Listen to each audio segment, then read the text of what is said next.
The purpose of this video is to provide an overview on the use of the Zersetzung no-touch torture technique to break individuals and destroy families. Zersetzung is a process of character assassination and threats. Its purpose is to poison every aspect of a person's life.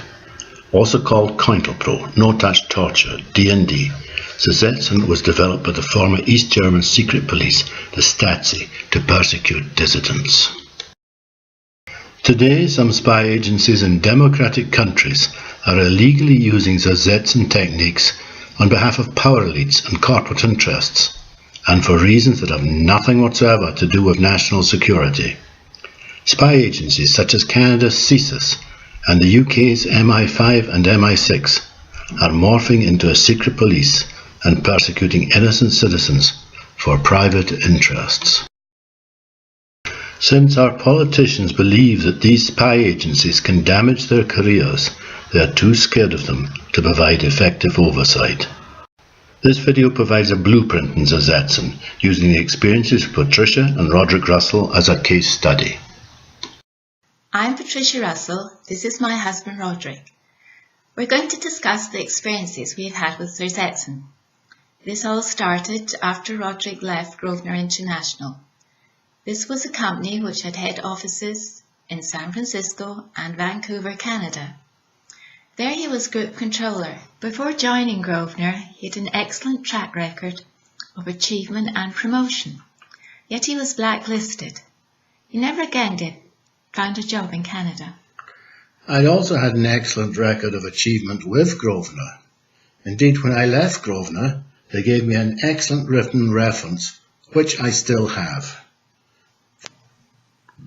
Furthermore, during my notice period, I was twice asked to withdraw my resignation and stay on. Yet despite all this, I was blacklisted to the extent that over the next 20 years, I would never again find a permanent job in Canada.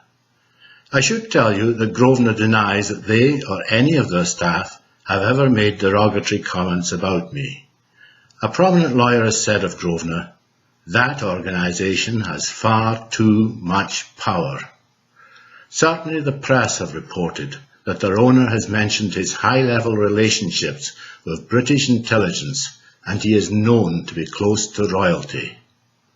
I was told that a senior executive in Grosvenor's Vancouver office also had spy agency connections. Over the years, the lies that the spy agencies have spread about me have varied. This is common in Zersetzung. Zersetzung lies are usually whoppers. As a German journalist said of Zersetzung, it's about manipulating people by typical Stasi methods: hearsay, gossip, lies, spreading rumours. Later on, the intimidation and harassment started. We were living in West Vancouver at the time.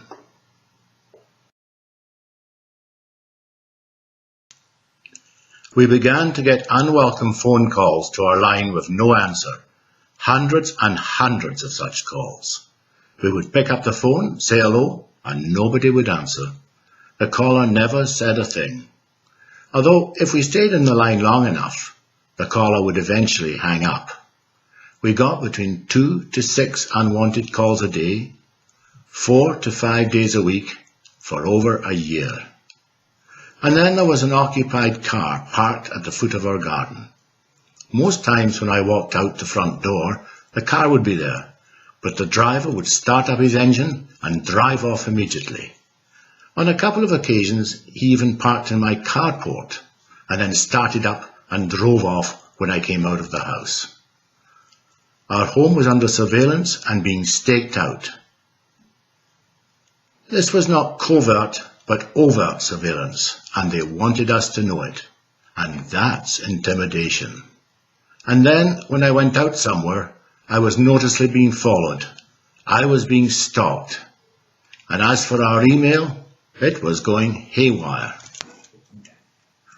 So I was being professionally lied about to render me unemployable and without funds, while also ostracizing us from the community and for those who might have helped. Meanwhile, we were getting harassed with hundreds of unwanted phone calls. Our house was under surveillance, I was being stalked, and our email was going haywire. That's Zersetzung.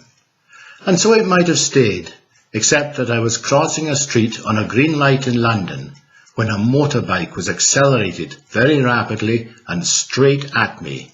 It swerved, I jumped, and it missed me by a hair's breadth.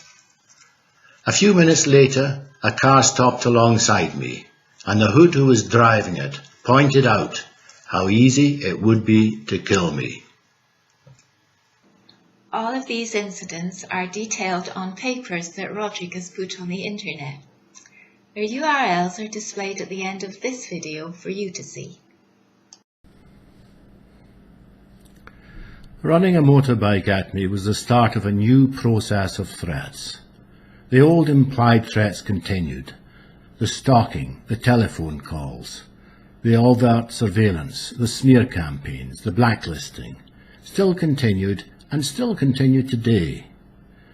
But now my children and I were getting death threat calls, some of which are recorded, and threats from people in the street.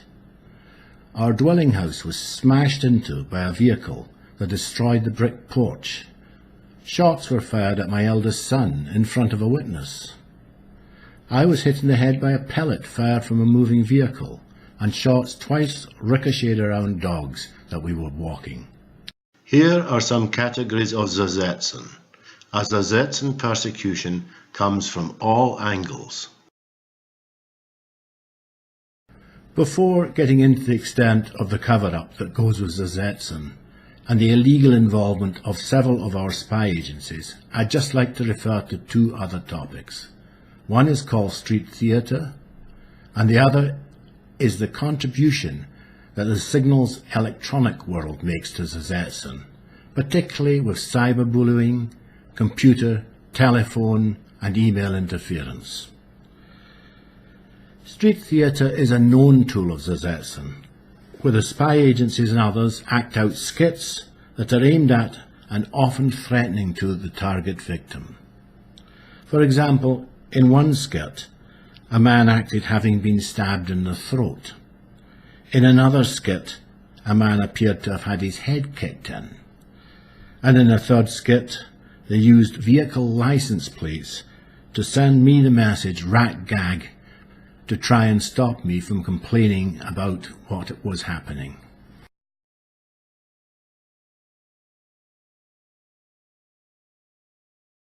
It is routine that targets of the intelligence services have all of their communications, mail, email, telephone, effectively controlled. Telephone calls are tapped and listened into. Letters are intercepted and read, and also email. But it goes far beyond tapping. Calls are interfered with or cut off in real time. Some emails don't go where they are sent, and some letters are not delivered. A senior Canadian intelligence operative said this about Canada's intelligence agency, CSIS, and I'll quote him because I think it's worth it. He said, "Living under CSIS investigation means that reliable contact is difficult or impossible. Sometimes the phone lines sound busy or disconnected or reassigned to a third party when they're not.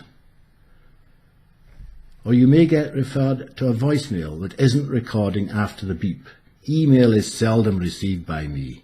I haven't received a single call on my cell phone throughout the summer," unquote. In the world of cyberbullying, I've had quite a lot of comments, very vicious and nasty ones, put about me on the internet, but there was one in particular that I thought worth mentioning. Some years ago, there was a campaign to try and persuade me, or at least persuade people who were trying to persuade me to commit suicide. And there were some very, very nasty websites put up.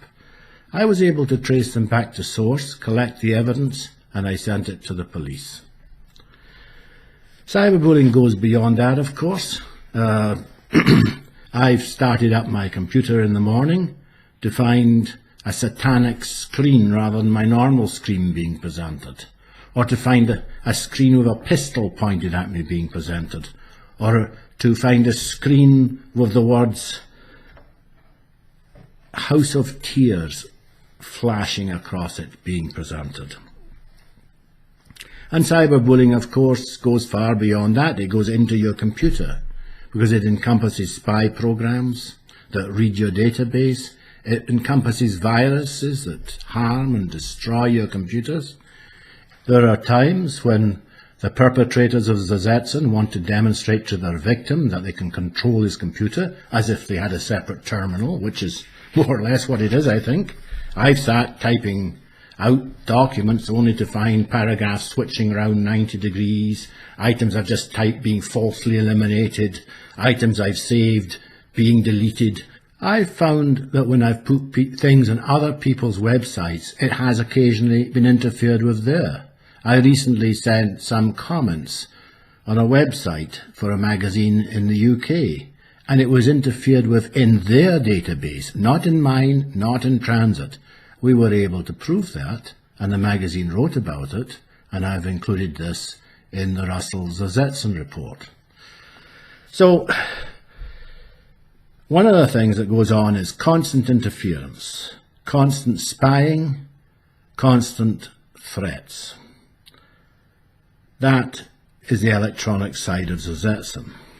But then there's your emails. Quite frankly, sometimes I receive emails that are sent to me, sometimes I don't. Sometimes my emails get to source, sometimes they don't get where I sent them. You really have no idea. It happens all the time.